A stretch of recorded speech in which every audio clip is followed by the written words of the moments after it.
Ұлы Отан соғысы ардагерлерін, Мастер ТВЦ кабельдік телеарнасының абоненттерін жеңіс күнімен ұйымның қызметкерлері құттықтап қайтты. Ұлы Отан соғысының 76 жылдығы қарсаңында Мастер ТВЦ кабельдік телевидениесінің басшылығы өз ардагерлерін мерекемен құттықтады. Құттықтауды Шуваев Георгий Сергеевич қабыл алды. От лица директора кабельного телевидения Мастер ТВЦ кабельдік телевидениесінің директоры Бегалиев Азамат Шакенұлының атынан сізді жеңіс күнімен құттықтаймыз. Ең бастысы зор денсаулық, ұзақ өмір тілейміз. Бұл сыйлық біздің директордың атынан. Қабыл алыңыз. Спасибо.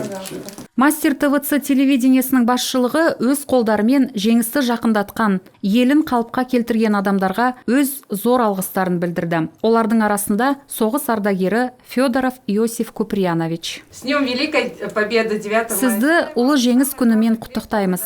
Сізге зор денсаулық, ұзақ өмір тілеп, біздің телевидениенің атынан шағын сыйлығымызды табыстаймыз. Жаңа ұрпақтар ата-бабаларының ұлы ерліктерін ұмытпағаны, отандарына деген сүйіспеншіліктерін сақтағандары маңызды. Бедарев Виктор Михайлович соғыстың әр күнін және жеңістің ең басты күнін есінен шығармайды. Ол туралы көптеген өлеңдер жазған. К 70-летию я написал стихотворение. Он в небе ясно загорится. Он озарит страну свою, народам радость и свободу принес в тягчайшем там бою. Принес. День 70-летия Победы, а сейчас день 77-летия Победы. Шести. И молодые поколения, не знавшие такой беды, платочком вытирая слезы, дедами нашими горды. Пройдут года, но не забудут потомки прошлые года. Страну свою любить так будут, как любили ее всегда.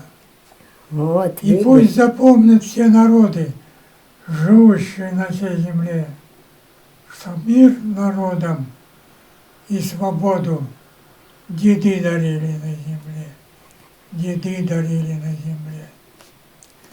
И расцветет страна родная богатством духа и тепла. Когда-то кровь там проливали, народам свободу принесла. 76 жылда өтті. Ұлы жеңіс туралы естелікті сақтау үшін біз айрықша назарды біздің ардагерлерімізге аудару керекпіз деп есептейді Мастер ТВЦ-да.